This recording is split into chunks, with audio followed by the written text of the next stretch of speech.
I'm Morgan, and today I want to talk about my thoughts on Jane and the Wandering Eye, which is the third book of the Jane Austen mystery series by Stephanie Barron. And so far, I've also read Jane and the Man of the Cloth, and I think it's Jane and the Unpleasantness at Scargrave Manor from this series.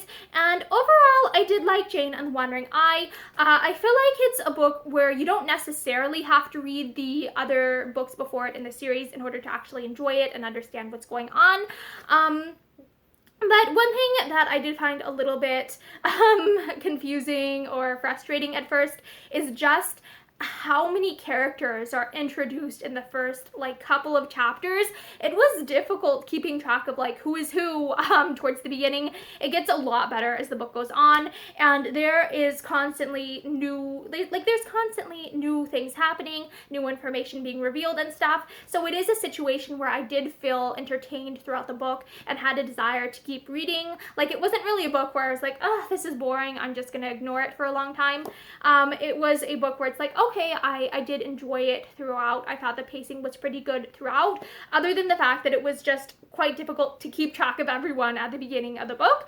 And I love how many of the characters are based in real life people, not only Jane and her immediate family, but also, for instance, there were a lot of actors and artists who were based off of actual actors and artists in the Regency period. And I also love how the author did a really good job of including things like footnotes, explaining context for okay, this is what this meant in the context of the period.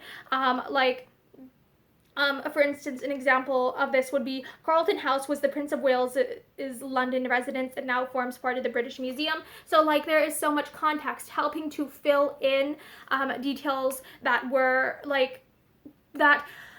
theoretically someone like Jane Austen, who would have lived in the Regency era, would have just known, but me as a modern reader might not necessarily know. And so I feel like Stephanie Barron did a good job of providing that context.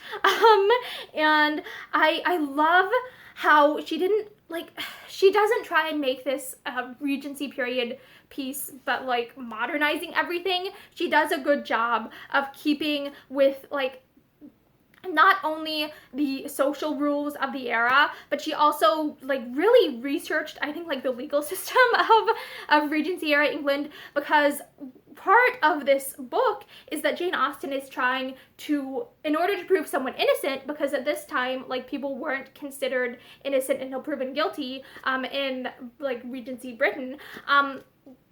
What she's doing is she's trying to prove somebody else's guilt in order to prove someone else innocent, which I think is wow, I'm kind of glad that I live in America, and so we do have this idea of innocent until proven guilty, because it makes me think more critically about wow, there are a lot of things that are awesome about living in America in the 21st century, just because it's wow, there are some things in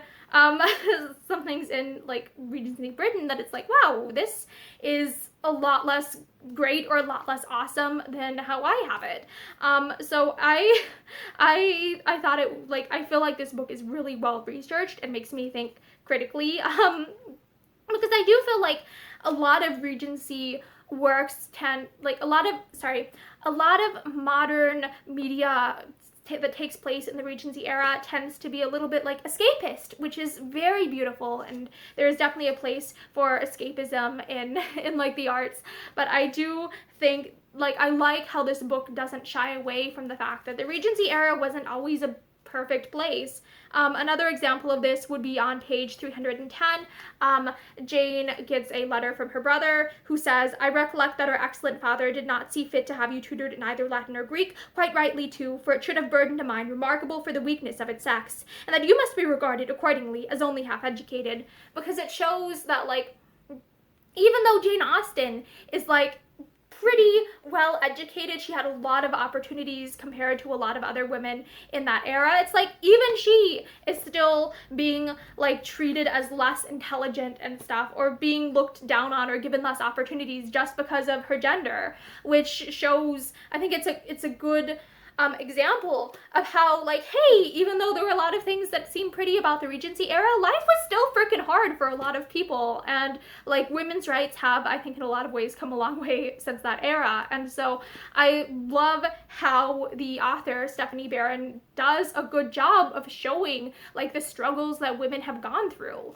So yeah, I really I really love Jane and the Wandering Eye. And I thought one thing that was really interesting to me about it as well is that like Jane, for a lot of the book, she is hanging out with, like, she's trying to solve a murder with the help of this guy, and like other people in Regency society kind of looked down on women spending a lot of time with like unmarried women spending a lot of time with single unmarried guys. And even her sister at points throughout the book, Cassandra, is like unhappy with Jane for doing that. And so it's really interesting seeing how Jane navigates some of these tough societal expectations and issues of like women not always supporting other women and stuff. And it's also interesting how I love how the author, like, there is room for interpretation of like, oh, do these characters, are they romantically interested in each other, without making it a love story, like without trying to push romance that isn't there. It's just out, like out in the open is the way I'd say it. Like, oh, it's room for interpretation, but she's not like making this into some love story.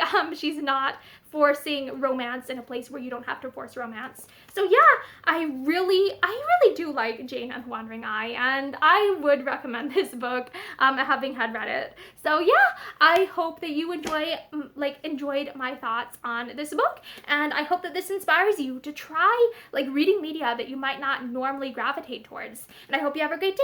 Bye!